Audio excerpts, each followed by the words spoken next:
काय आहे या सगळ्या संदर्भात? बघा, मी पुण्यात नव्हतो. मागचे 4-5 दिवस तर मी पुण्याबाहेर होतो, दिल्लीला होतो, मुंबईला माझा प्रवास चालू होता. आणि मी आपल्याच माध्यमातून थोडं वेगवेगळ्या चॅनेलवरती ह्याच्यावरती ह्या सगळ्या बातम्या पाहिल्या. मला असं वाटतं की हे स्पष्टीकरण मी आज केवळ यासाठी देतोय की कोणी राजू शेट्टी आले, त्यांनी आरोप केला, कोणी पुण्यातला नेता आला आणि त्यांनी माझ्यावरती आरोप केला, म्हणून मी आजचं स्पष्टीकरण आपल्याला देत नाहीये.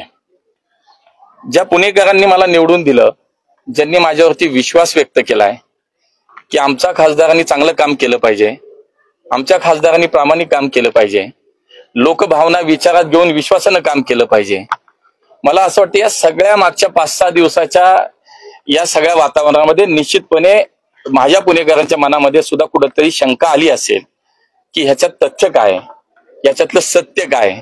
आणि म्हणून मी केवळ आणि केवळ त्यांच्यासाठीच आज आपल्याशी संवाद साधतो की मला या विषयाचं स्पष्टीकरण देणं क्रमप्राप्त वाटतं, ते माझं कर्तव्य मला वाटतं. का तर आमचा लोकप्रतिनिधीचं नाव याच्यामध्ये आलं, ही शंका कुठंही पुणेकरांच्या मनामध्ये राहू नये म्हणून मी या सगळ्या 4 दिवसाच्या जे काही मीडियाला चाललं होतं, सोशल मीडियाला चाललं होतं, त्याच्या खोलात गेलो. आणि काही माहिती सुद्धा माझ्या सोबत आहे, मी ती आणली. मला कागद आहे का? हा बघा, याच्यावरती म्हणजे राजू शेट्टींनी जो आरोप केला तो आपण सगळ्यांनी दाखवला.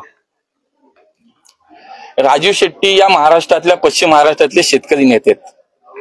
त्यांच्याबद्दल माझ्या मनात आजही आदर आहे. अनेक कामाबद्दल, अनेक विषयाबद्दल ते मला वारंवार दिल्लीला आले, भेटले. परंतु हे सगळं होत असताना, इतका मोठा आरोप एखाद्या लोकप्रतिनिधीवरती करत असताना, एकदा त्यांनी माझ्याशी जर बोलले असते तर मी त्यांना समजावून सांगितलं असतं, मी त्यांना सत्य परिस्थिती त्यांच्या समोर ठेवली असती आणि मग कदाचित राजू शेट्टी हे बोलले नसते असं मला वाटतं. मुद्दा हा येतो की जैन बोर्डिंगचं जे काही खरेदी खत झालं, त्याचा व्यवहार झाला, हा व्यवहार करताना गोखले बिल्डर पुण्यातल्या या व्यावसायिकानं ते घेतलं, त्याने ते विकत घेतलं, करार झाला, खरेदी खत झालं. आणि माझ्यावरती आरोप असा केला गेला की या गोखले बिल्डरचा मी पार्टनर आहे. मी माझ्या निवडणुकीच्या प्रतिज्ञापत्रामध्ये तसं घोषित केलंय. मी 100% मान्य करतो की मी माझ्या लोकसभेच्या निवडणुकीचं जे प्रतिज्ञापत्र सादर केलं, मला काही लपवायचं कारण नव्हतं. त्याच्यामध्ये मी माझा शेती व्यवसाय करतो, मी 2-3 ठिकाणी माझा कन्स्ट्रक्शनचा व्यवसाय करतो, ते सगळंच्या सगळं मी माझ्या प्रतिज्ञापत्रामध्ये सादर केलं. इथून 20 किलोमीटरवरती माझं गाव आहे, मुळशी तालुक्यातलं, तिथे माझी शेती आहे. पारंपरिक वडिलोपार्जित शेती आहे, ती शेती आम्ही करतो. गेले 15-20 वर्ष मी वेगवेगळ्या ठिकाणी वेगवेगळ्या प्रोजेक्टमध्ये बांधकाम व्यवसाय करतो. मी पुण्यात एसआयचा प्रकल्प केला. मी पुण्यात अनेक ठिकाणी वेगवेगळ्या कंपनीमध्ये पार्टनर म्हणून मी बांधकाम व्यवसायात काम केलं. एका राजकारणी माणसाने व्यवसाय करू नये का, तर स्वच्छ व्यवसाय केला, तो कागदावर दाखवला, तो प्रतिज्ञापत्रामध्ये दाखवला. मला काय लपवायची आवश्यकता वाटत नाही. आता राहिला गोखलेंचा माझा विषय. गोखलेंबरोबर मी जे काय प्रतिज्ञापत्रामध्ये सादर केलेल्या 2 LLP होत्या, भागीदारीच्या फर्म होत्या. ती एक होती गोखले इस्टेट LLP, दुसरी होती गोखले फ्युचर LLP. या दोन्ही ज्या भागीदारी संस्था आहेत, त्यातली एक संस्था जी भागीदारीची आम्ही जी तयार झाली ती झाली 3/8/2022 ला, दुसरी झाली 3/2/23 ला. म्हणजे 23 साली मी आणि विशाल गोखले यांनी मिळून एक LLP केल्या 2. आणि मी तुम्हाला सांगतो, हे पब्लिक डॉक्युमेंट आहे, तुम्ही आज कुठेही जाऊन पाहू शकता. मी या LLP मधनं बाहेर पडायच्या अगोदर सुद्धा एकही रुपयाचा व्यवसाय किंवा प्रोजेक्ट या दोन्ही LLP मधून झालेला नाही. हे आपण तपासू शकता. कुठलंही ट्रान्झॅक्शन झालेलं नाही, कुठला व्यवहार झालेला नाही, कुठलाही प्रोजेक्ट झाला नाही. एक. दुसरं, आता जैन बोर्डिंगचा विषय आला. मी पार्टनरशिप मध्ये असताना एकही व्यवहार झाला नाही, हे तुम्हाला क्लिअर कुठेही पब्लिक डॉक्युमेंट आहे, तुम्ही पाहू शकता. तुम्ही याचं मिनिस्ट्री ऑफ कॉर्पोरेट अफेअर्सच्या साईटवर जा, तिथे तुम्हाला पाहायला मिळेल. दुसरा विषय आला की या व्यवहारात गोखले पार्टनर आहेत आणि मग मुरलीधर मोहोळांची पार्टनरशिप आहे.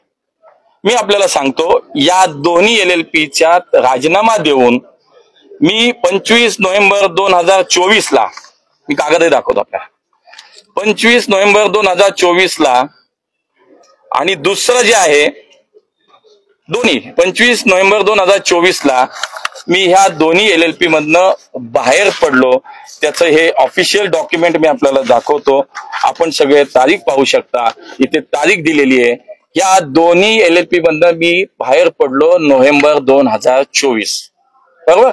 आता विषय राहतो मग या जैन बोर्डिंगचा एकूण जर आपण क्रमवारी पाहिली की हा व्यवहार कसा झाला, तर 16/12 म्हणजे 16 डिसेंबर बघा, म्हणजे मी बाहेर पडून त्याच्या आधी 1 महिना झाला होता आणि त्याच्या आधी सुद्धा या दोन्ही फर्म मध्ये माझा एकही व्यवहार, एकही प्रोजेक्ट गोखलेंबरोबर झालेला नाही.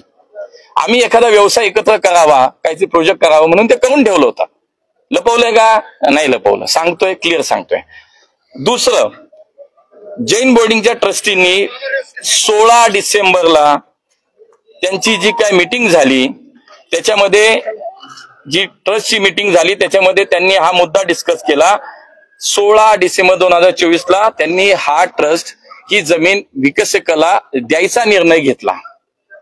त्याच्यानंतर त्यांनी 20 डिसेंबरला पुण्यातील प्रभात, फायनान्शियल एक्सप्रेस, पुढारी, बिझनेस स्टँडर्ड मुंबई आणि पुढारी मुंबई अशा अनेक वर्तमानपत्रामध्ये याची टेंडर नोटीस केली. कधी केली? 20/12/2024ला. आणि त्याच्यानंतर ही सगळी प्रक्रिया होत असताना अंतिम ज्या वेळेला गोखलेंनी या ट्रस्ट बरोबर जे सेलडीड झालं, जे विकत घेतलं गेलं जमीन, ती घेतली 8/10/2025ला.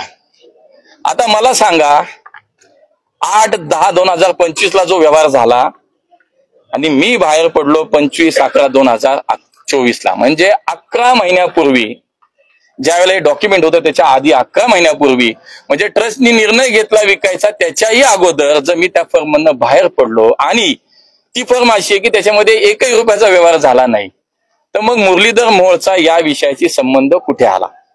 मी तुम्हाला सांगतो, पुण्यातल्या माझ्या जैन बांधवांचा माझा विश्वास आहे.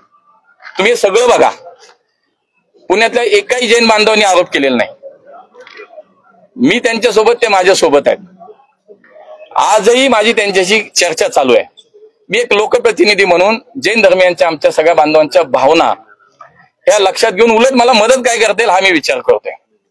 राजू शेट्टी आले, माहिती घेतली नाही, बेचूड आरोप करत सुटले. त्यांनी केले की लगेच आमच्या पुण्यातले स्वयंघोषित बिळात बसलेले उंदीर बाहेर आले, नेते म्हणून बाहेर आले आणि बोलायला लागले. बोलू द्या, मला फरक पडत नाही. आणि बातम्या पण लागल्या. मला खरं तर खूप वाईट याचं वाटतं. आपण सगळे खूप मित्र आहोत. आमच्या प्रसार माध्यमांनी सुद्धा कधी कधी ह्याची काळजी घेतली पाहिजे की एखाद्या विषयाची सत्यता तपासली पाहिजे. बातम्या काय लागल्या? मुरलीधर मोहोळ 3,000 कोटीची जमीन 350 का 300 कोटी 300 कोटीत घेतली, हडप मोहोळ अडचणीत, हडप मोहोळ गोत्यात. मला असं वाटतं की शेवटी इथपर्यंतचा प्रवास करत असताना 30-32 वर्ष सार्वजनिक जीवनात आम्ही काम केलंय. मी वाईट याचं वाटतं की अशा एखाद्या चुकीच्या विषयानं एखाद्या राजकीय कार्यकर्त्याचं मनोबल खच्ची होतं, एखाद्याचं करिअर उद्ध्वस्त होऊ शकतं. पण मी समजून घेतलं की जी समोर तुमच्या परिस्थिती आली ते तुम्ही मांडली. माझं काम होतं की त्याचं स्पष्टीकरण देणं. आणि म्हणून मला असं वाटतं की या सगळ्या विषयामध्ये आज मी स्पष्टीकरण दिलं पाहिजे. आणि ज्या दिवशी मी ह्याच्यातनं बाहेर पडलो, मिनिस्ट्री ऑफ कॉर्पोरेट अफेअर्सचं ऑफिशियल डॉक्युमेंट इथं सही शिक्क्याचं की त्याचा सुद्धा रिपोर्ट माझ्याकडे, मी तो ह्या सगळ्यांना पाठवला. सगळ्यांना की बाबांनो, चुकीचे आरोप करू नका, मला चुकीचं असेल तर मला सोडू पण नका. शेवटी एक जबाबदार लोकप्रतिनिधी म्हणून ज्या दिवशी मला जाणवेल की मी चुकतोय, मी वाईट काहीतरी करतोय, माझ्या पुणेकरांशी मी प्रतारणा करतोय, त्यांच्या विश्वासाला तडा जातोय, मी तुम्हाला सांगतो स्वतःहून बाजूला होईल. पण चुकीचे आरोप आणि चुकीच्या विषयाला कृपया मला असं वाटतं की प्रत्येक गोष्ट तपासली पाहिजे आपण. आणि म्हणून मला एवढंच वाटतं की राजू शेट्टी जे बोललेत, मी त्यांचा आदर करतो. आजही त्यांनी माझ्याशी कधी चर्चेला यावं, एक फोन त्यांनी केला पाहिजे होता मला, एक. की मुरलीधर मोहोळ, मी तुम्हाला आतापर्यंत 4 वेळा दिल्लीला भेटलो, शेतकऱ्यांच्या विषयावर चर्चा केली.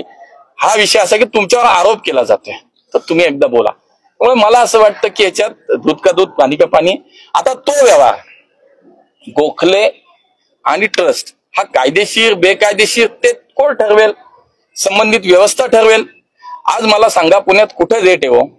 ती 1 लाख स्क्वेअर, मी माहिती घेतली, खूप खोलात गेलो, 1,20,000 स्क्वेअर फीटची जागा आहे. तिचं व्हॅल्युएशन 3,000 कोटी. मुंबईत एका नेत्याने आखलीचे तारे तोडले, 4,000 कोटी गेले. अरे बाबा, पुण्यात 20,000 सगळ्यात मोकळ्या जागेचा 20,000 पर स्क्वेअर फूटच्या रेट पेक्षा हायएस्ट रेट पुण्यात नाही, कुठंच नाहीये. मुंबईत मलबार हिलला सुद्धा नाही. आज तुम्ही काय लावले? 300, 350, 350 कोटीची जागा 3,000 कोटी. अडचण नाही बाबा. मग माझी एवढीच विनंती राहील की या सगळ्या याच्यामध्ये आपण सुद्धा सगळ्यांनी थोडी वास्तविकता तपासू, सत्यता तपासू. जर त्याच्यात दोषी कोणी आढळलं तर त्याला कोणी सोडू नका, माझ्याशी सोडू नका. म्हणून माझी आपल्याला हीच विनंती होती की मी नव्हतो पुण्यात 4 दिवस, आणि कोण काय बोलतं कोण काय बोलतं याच्यामध्ये मला असं वाटतं काही इंटरेस्ट नाही. मी नाही बोललो. मला माझ्या पुणेकरांशी जी माझी बांधिलकी आहे मी ती जपली पाहिजे. आणि तुम्ही मंडळ ह्या लोकशाहीचा स्तंभ आहात, त्यामुळं तुम्ही मला विचारणं जे विचाराल ते मला बंधनकारक आहे तुम्हाला उत्तर देणं, का तर माझं ते कर्तव्य आहे एक लोकप्रतिनिधी म्हणून. माझ्या प्रसार माध्यमांना, माझ्या पत्रकारांना मला जे विचारतील ते सांगणं माझं कर्तव्य आहे.